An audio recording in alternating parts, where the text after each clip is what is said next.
Hello students, last lecture में हमने पुष्प के बारे में पढ़ा और उसके अलग अलग प्रकार के जो चक्र होते हैं जैसे कैलेक्स, करोला और एंड्रोशियम, गाइनोशियम यानी पुमंग, जायंग, ये सब अपन ने डिस्कस किया। अब जो जायांग होता है, जायांग में जो अंडाशय वाला भाग होता है, अंडाशय की स्थिति के आधार पर कुछ प्रकार के पुष्प होते हैं, तो ये अपन स्टडी करते हैं।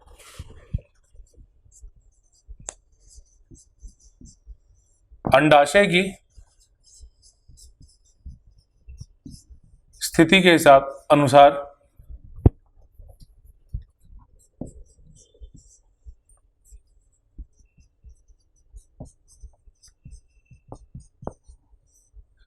निम्न प्रकार के पुष्प होते हैं।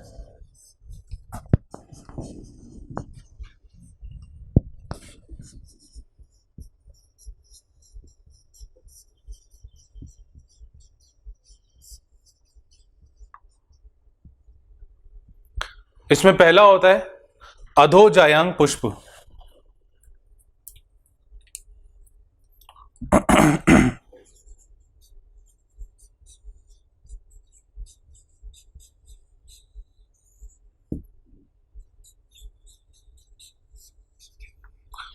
अधोजायांग पुष्प को अपन डायग्राम से समझते हैं। देखिए, अगर नीचे वाला भाग, पुष्पासन वाला भाग कुछ इस तरह से है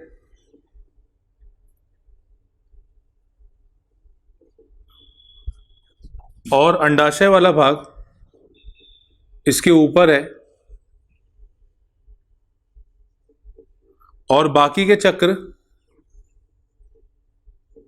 इससे नीचे के स्थल से निकल रहे हैं इस तरह से, तो ये कहलाएगा अधोजायांग पुष्प। इसमें जो अंडाशय है ये सुपीरियर होगा, मतलब ऊर्ध्ववर्ती होगा, सर्वोच्च स्थिति पे होगा, सबसे ऊपर होगा। तो इसकी डेफिनेशन अपन लिख लेते हैं। इसमें अंडाशय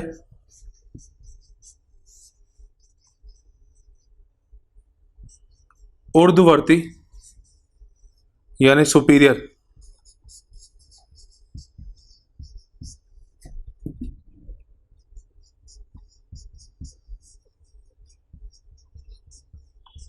एवं बाकी चक्र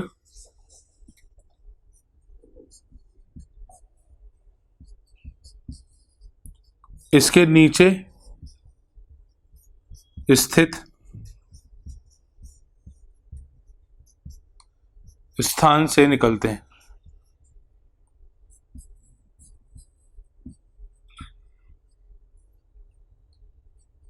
मतलब इसमें अंडाशय वाला भाग बस सबसे ऊपर है, ऊर्ध्ववर्ती है, बाकी तो सब इसके नीचे से निकल रहे हैं।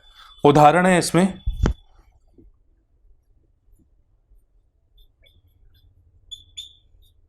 सरसों,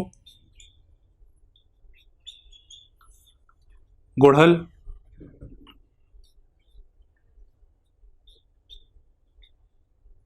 और बैंगन, ब्रिंजल।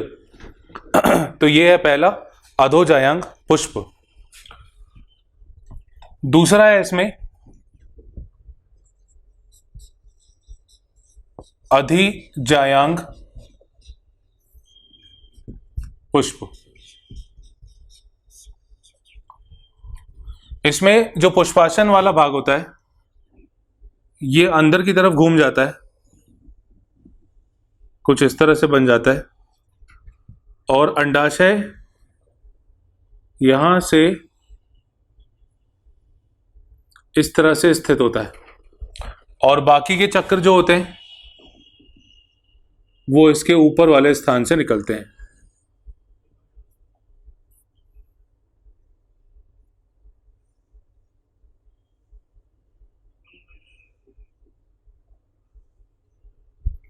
तो यहां पे इसकी उत्पत्ति जो हो रही है नीचे स्थान से हो रही है, इसीलिए इसको अपन कहते हैं अधिजायांग पुष्प। नाम से उल्टा है, यहां अधोजायांग है, यहां पे अंडाशय सबसे ऊपर है, क्योंकि बाकी के सारे हिस्से नीचे की तरफ हैं इसलिए इसको अधोजायांग कहते हैं, और यहाँ पे बाकी के हिस्से ऊपर की तरफ हैं इसलिए इसको अधिजायांग कहते हैं।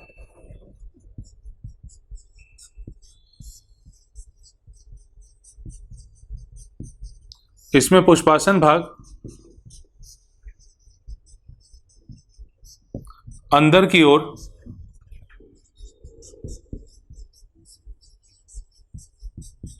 घूमा होता है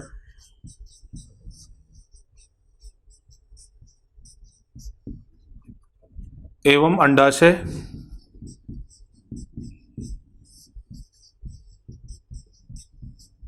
उसमें स्थित होता है।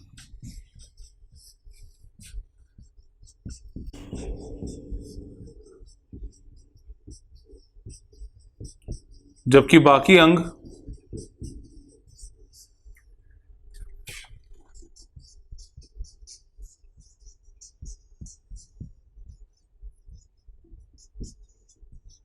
उसके ऊपर की ओर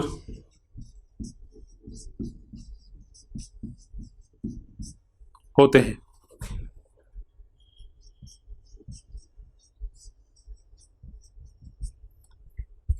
इसमें पुष्पासन भाग अंदर की ओर घूमा होता है और एवं अंडाशय उसमें स्थित होता है, जबकि बाकी पुष्प अंग उसके ऊपर की ओर होते हैं।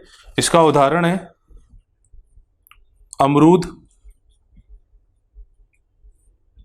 खीरा और सूरजमुखी।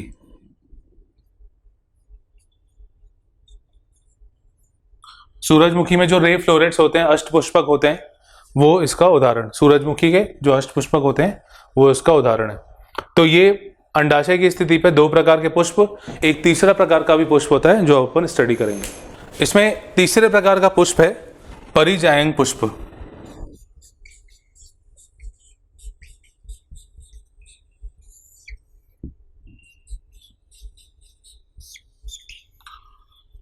इसका मतलब होता है कि जो पुष्पासन है वो इस तरह का हो जाता है, मतलब चपटा हो जाता है, और बाकी के जितने भी चक्र हैं वो लगभग एक समान तल से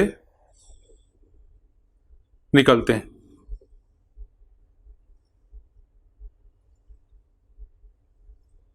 मतलब ये देखिए, ये तल ये एक जैसा हो गया है और यहां से निकलने वाले बाकी के चक्र एक ही तल पर है, एक समान तल पे।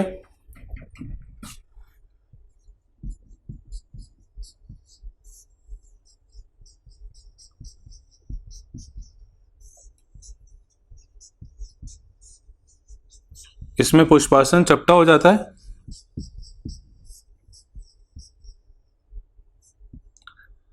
एवं सभी चक्र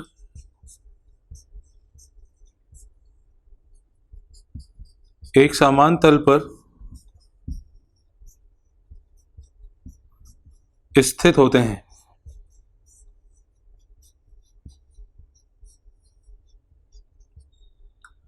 इसका उदाहरण है प्लम।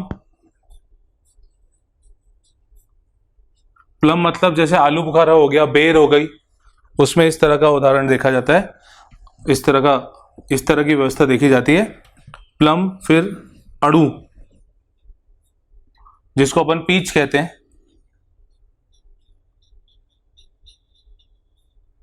गुलाब, ये इसके उदाहरण।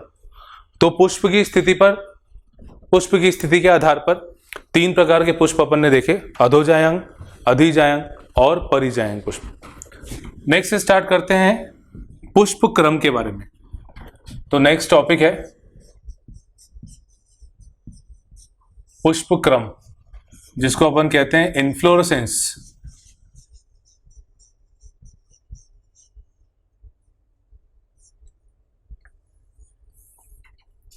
पुष्प क्रम का मतलब होता है कि पुष्पीय अक्ष पर पुष्पों का जो क्रम होता है, पुष्पों की जो व्यवस्था होती है, उसे अपन पुष्प क्रम कहते हैं। पुष्पीय अक्ष पर पुष्पों की व्यवस्था या क्रम को पुष्प क्रम कहते हैं।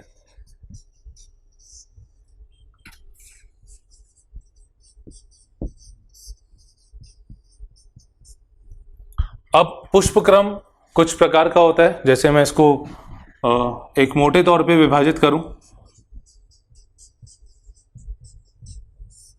तो पुष्प क्रम को अपन दो पार्ट में डिवाइड कर रहे हैं, तीन पार्ट में डिवाइड करते हैं।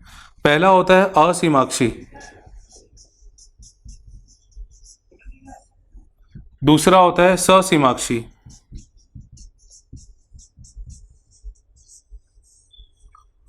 और तीसरा होता है विशेष प्रकार।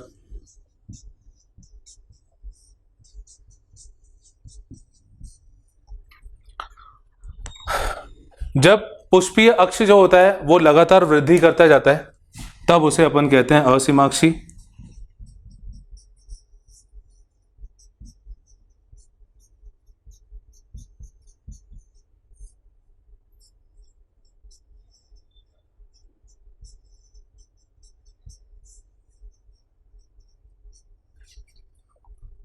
इसमें पुष्पीय अक्ष एक समय के बाद वृद्धि करना बंद कर देता है।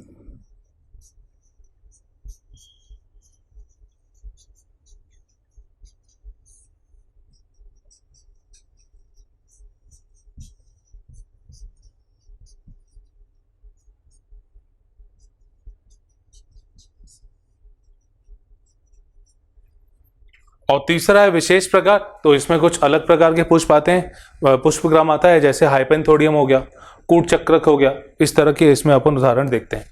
तो अपन एक एक करके समझते हैं। चलिए मैं इसको जल्दी से रिवाइज कराता हूँ। पुष्पक्रम मतलब होता है जो पुष्पों की व्यवस्था होती है, क्रम होता है, उसे पुष्पक्रम कहते हैं। और ये तीन प्रकार से होता है, असीमाक्षी, ससीमाक्षी और विशेष प्रकार। असीमाक्षी जब लगातार वृद्धि करता है पुष्पाक्ष, और जब एक समय के बाद वृद्धि करना बंद कर देता है, रुक जाता है, तो उसे अपन कहते हैं ससीमाक्षी। और तीसरा होता है विशेष प्रकार का। अब इसमें पहला देखते हैं असीमाक्षी। असीमाक्षी और उसके प्रकार।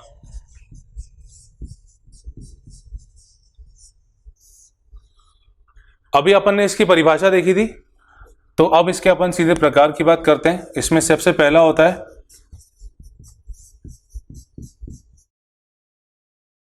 इसमें पहला है असीमाक्ष। असीमाक्ष में जो पुष्पीय अक्ष होता है ये लगातार वृद्धि करता जाता है, और यहां पे पुष्प इस तरह से लगे रहते हैं, इस तरह से। मतलब नीचे की तरफ थोड़े बड़े पुष्प होंगे और ये ऊपर जाते जाते छोटे होते जाएंगे। इसका उदाहरण है मूली और सरसों। यहां पे पुष्प जो होते हैं वो द्विलिंगी होते हैं। द्विलिंगी पुष्प है, नीचे की तरफ पुष्प जो होंगे बड़े होंगे, ऊपर जाते जाते ये छोटे होते जाएंगे, और जो मुख्य पुष्पीय अक्ष है वो लगातार वृद्धि करता है। दूसरा आता है इसमें पेनिकल।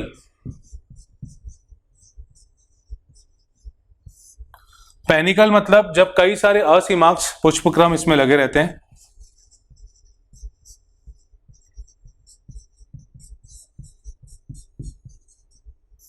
कई असीमाक्ष पुष्पक्रम का समूह। अगर इसका स्ट्रक्चर देखें तो ये कुछ इस तरह का दिखता है।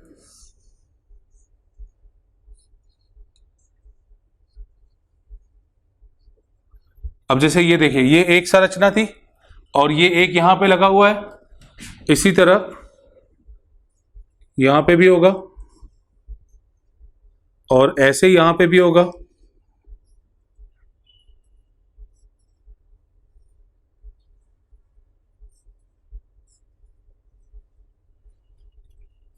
ये है पेनिकल जिसमें कई सारे असीमाक्ष लगे हुए हैं, और इसका उदाहरण है गुलमोहर।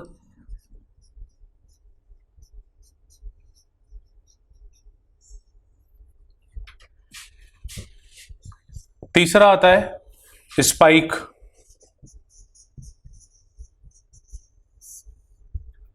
स्पाइक में ये मुख्य पुष्पीय अक्ष है, और जिस जगह पे मतलब जो पेडंकल वाला पार्ट होता है, मतलब जिस पे पुष्प लगा रहता है, वो यहां पे नहीं होता।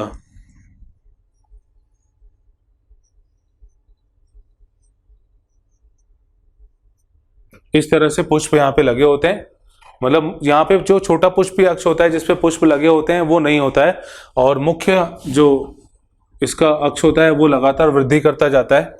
इसका उदाहरण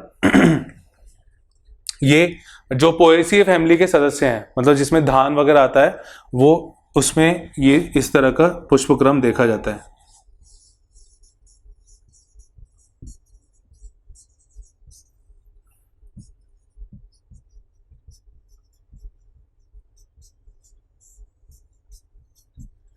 पोएसी कुल के सदस्यों में ये देखा जाता है। पुष्प यहाँ पे भी द्विलिंगी होते हैं, द्विलिंगी द्विलिंगी द्विलिंगी। चौथा आता है कैटकिन।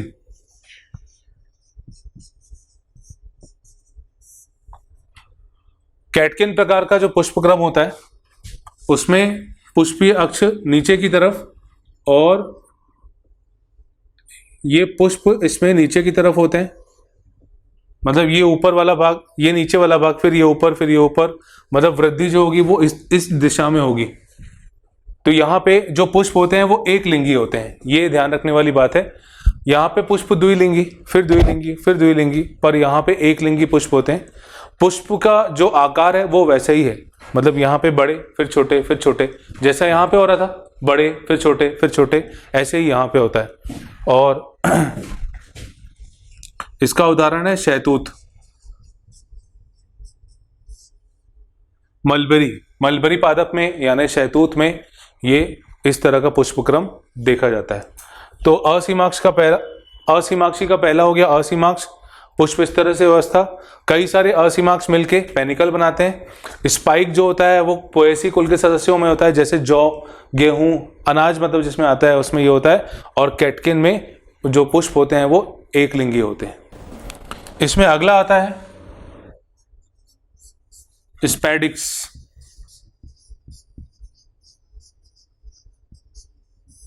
स्पैडिक्स में ये पुष्प अक्ष हो गया, यहां पे ऊपर की तरफ नर पुष्प होता है, मेल फ्लावर्स होते हैं, जबकि नीचे की ओर मादा पुष्प होते हैं।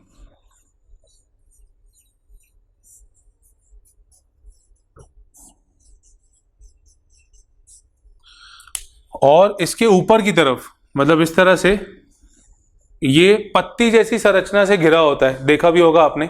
जैसे केला पादप जो होता है, जब केले वहां पे उगते हैं, शायद आप लोगों ने देखा होगा कि उनके ऊपर से एक कवरिंग होती है, एक परत जैसी होती है, पतली होती है, पत्ती जैसी ही होती है वो, उसको अपन कहते हैं स्पैथे।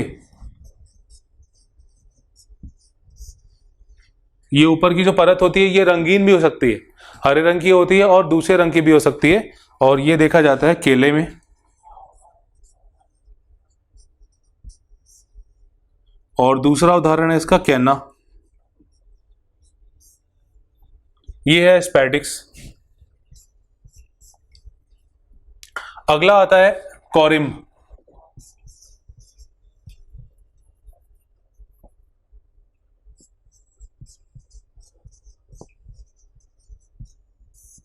जिसको अपन समासिक भी कहते हैं।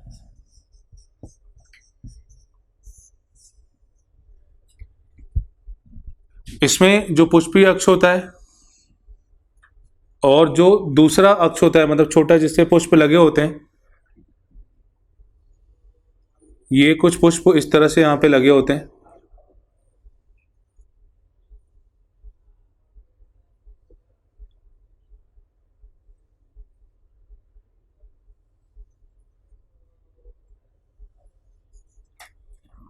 मतलब यहाँ पे एक जो देखने वाली बात है कि पुष्प की जो ऊंचाई होती है वो बराबर होती है, यानी पुष्प एक निर्धारित ऊंचाई के ऊपर नहीं आता है। उदाहरण है इसका धनिया यानी कोरिएंडर।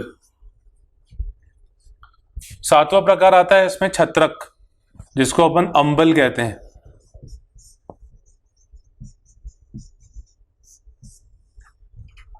छत्रक में ऐसे ही है, पुष्प अक्ष जो होता है। बेटा मैं इसमें कुछ लिखवा नहीं रहा हूं आप लोगों को, क्योंकि आप जो डायग्राम बनाएंगे उसके हिसाब से भी काफी है।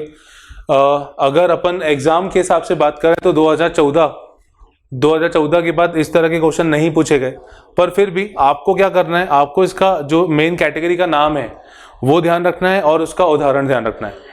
ऊपर से ये किस में आता है, असीमाक्ष में आता है कि ससीमाक्ष में आता है, ये आपको याद रखना है। तो अंबल जो होता है वो कॉरिम के जैसे ही होता है, पर जो पुष्प निकलने का स्थान है इस तरह से, ये काफी पास पास होता है। मतलब यहाँ पे समासिक में आपने थोड़ा दूर दूर देखा और यहाँ पे ये जगह थोड़ी सी और पैक हो जाती है, छोटी हो जाती है। ये एक मिनट, ये होता है पत्ता गोभी में,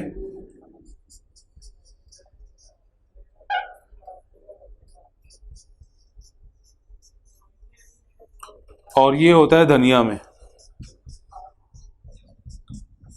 धनिया और प्याज। ये 8वां हो गया अंबल या छत्रक, सॉरी 7वां हो गया। 8वां आता है मुंडक। मुंडक में जो पुष्पीय अक्ष होता है वो चपटा हो जाता है, कुछ इस तरह का।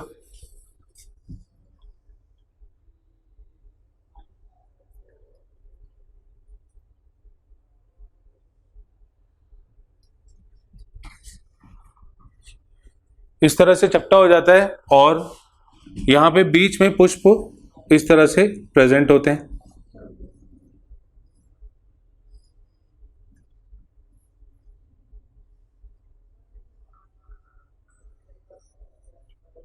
और ये देखा जाता है सूरजमुखी में।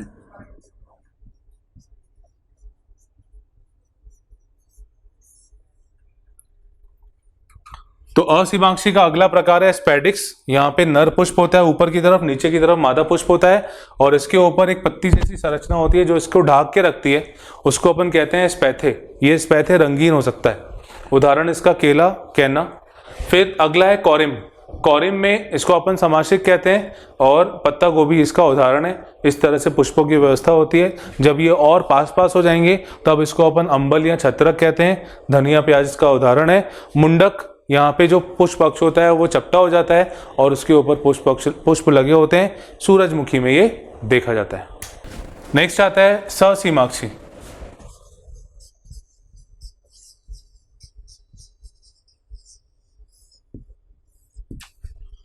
ससीमाक्षी की परिभाषा अपन ने लिखी थी, जिसमें जो पुष्पीय अक्ष होता है, जो मुख्य पुष्पीय अक्ष होता है वो वृद्धि करना बंद कर देता है और उसमें आखिरी में पुष्प आके लग जाते हैं। ठीक है, अब इसके अपन प्रकार देखते हैं। इसमें एक आता है एक शाखी ससीमाक्ष। एक शाखी ससीमाक्ष मतलब एक ही दिशा में यहाँ पे पुष्प उगते हैं और ये दो प्रकार का होता है। एक होता है हेलिकॉइड और दूसरा होता है स्कॉर्पॉइड। हेलिकॉइड और स्कॉर्पॉइड नाम आपको ऐसे ध्यान रखने हैं। हेलिकॉइड में क्या होता है, हेलिकॉइड में जो पुष्प अक्ष होता है उसमें आखिरी में पुष्प उगाता है इस तरह से। फिर उसके बिल्कुल किनारे से लगा हुआ फिर एक और शाखा निकलती है, पुष्प अक्ष निकलता है और फिर से पुष्प में वो बदल जाता है। फिर से एक और ऐसे निकलता है और पुष्प में वो बदल जाता है। मतलब अगर देखिए, अगर इसको ऐसे ऊपर से देखें, मतलब इस तरह से ऊपर से नीचे की तरफ देखें तो अपन को दिखेगा कि ये एक सीधी लाइन में, मतलब अपन को क्या दिखेगा, अपन को ये इस प्रकार का दिखेगा कि ऐसे पुष्प लगे हुए हैं ऐसे।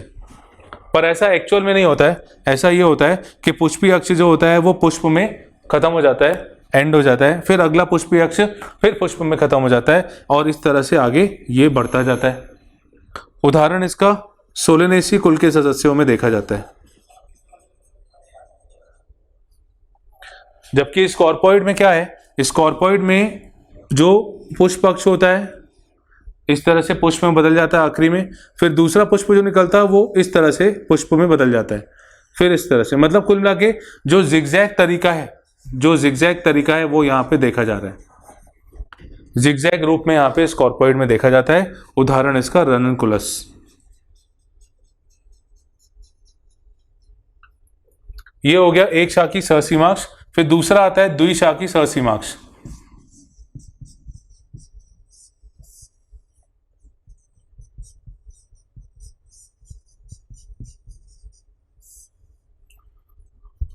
द्विशाखी सहसीमाक्ष में ये दोनों दिशाओं में होता है।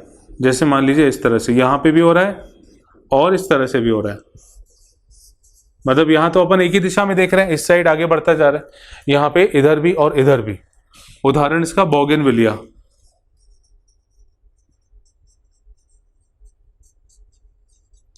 हिंदी में इसको कहते हैं कागज के फूल। अब ये हो गया सहसीमाक्षी। अगला आता है विशेष प्रकार।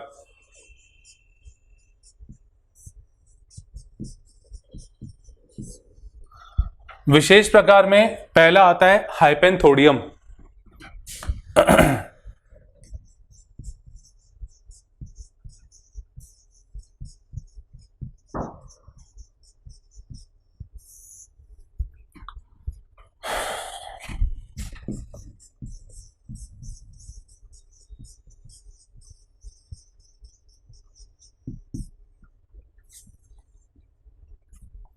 इसमें पहला है हाइपेंथोडियम।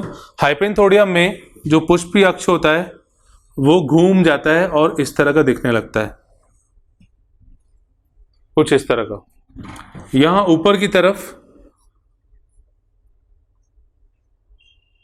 नर पुष्प होते हैं,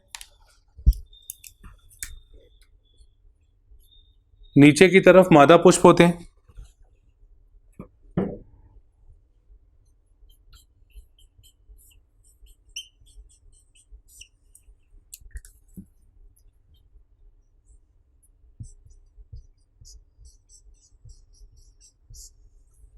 और यहां बीच में कुछ ऐसे पुष्प होते हैं जिनको अपन गौल पुष्प कहते हैं, और ये गाल पुष्पों में जनन क्षमता नहीं होती। तो हाइपेंथोडियम में 3 प्रकार के पुष्प हो गए, एक तो नर पुष्प हो गया, एक मादा पुष्प हो गया, और तीसरे होते हैं गौल पुष्प जो नीचे की ओर होते हैं, परंतु ये जनन क्षमता वाले नहीं होते। ऊपर के दोनों जनन क्षमता वाले हैं, नीचे में जनन क्षमता वाले में इसमें नहीं होती है। ठीक है, तो ये एक ऐसा प्रकार का पुष्पक्रम है जहां पे 3 प्रकार के पुष्प पाए जाते हैं, और इसका उदाहरण है अंजीर।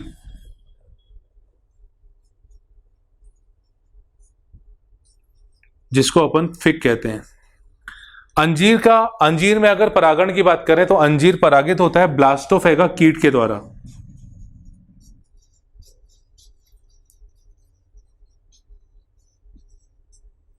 ब्लास्टोफेगा कीट के द्वारा ये परागित होता है, और ये इसके साथ सह संबंध बताता है, मतलब ये दोनों एक दूसरे के साथ म्यूचुअलिज्म मतलब सह संबंध में रहते हैं और दोनों एक दूसरे को फायदा पहुंचाते हैं। तो ये इसमें पहला हो गया हाइपेंथोडियम, जो कि इंपॉर्टेंट है, इसका उदाहरण भी इंपॉर्टेंट है, पूछा जा चुका है। पहला हो गया हाइपेंथोडियम। दूसरा आता है इसमें कूट चक्रक।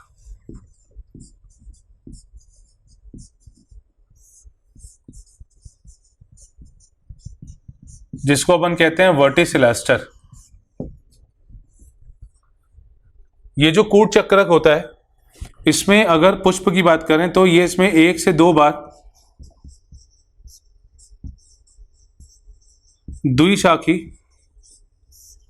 सहसीमाक्ष और इसके पश्चात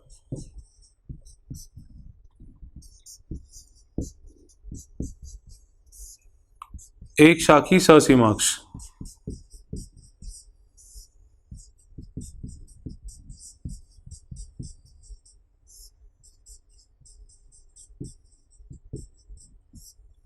मतलब पहले द्विशाखी सहसीमाक्ष, जैसे मान लीजिए अपन ने ये बना दिया, ये दूसरी बार भी बना दिया, और इसके बाद फिर सहसीमाक्षी एक तरफ हो जाता है, एक शाखी हो जाता है। मतलब 1-2 बार ये द्विशाखी होता है और उसके बाद फिर एक शाखी सहसीमाक्ष हो जाता है। उदाहरण इसका ऑसिमम मतलब तुलसी, और दूसरा आता है साल्विया। ये 2 पादपों में इस तरह का पुष्पक्रम देखा जाता है। फिर तीसरा है विशेष प्रकार में स्याथियम।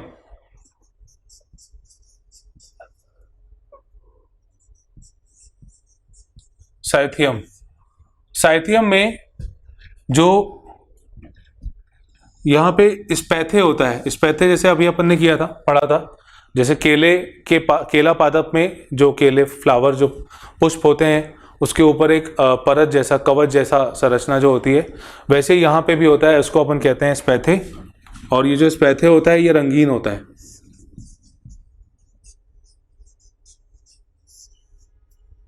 स्पैथे, और इसके ऊपर पुष्प लगे होते हैं। इसमें जो याद रखने वाला पॉइंट ये है कि इसमें सारे जो पुष्प होते हैं वो नर पुष्प होते हैं, पर बीच में एक होता है मादा पुष्प। तो ये आपसे पूछ सकते हैं, जैसे क्वेश्चन आता है कि इनमें से साइथियम के लिए कौन सा सही है, और नर पुष्प और मादा पुष्प अनुपात के रूप में दिए होंगे। तो ये ध्यान रखिएगा, मादा पुष्प जो होता है वो एक ही होता है,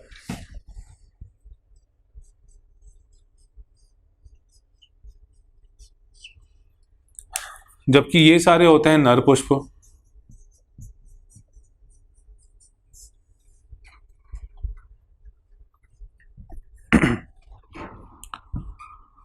और इस तरह का उदाहरण देखा जाता है यूफोर्बिया में। यूफोर्बिया इसका उदाहरण है।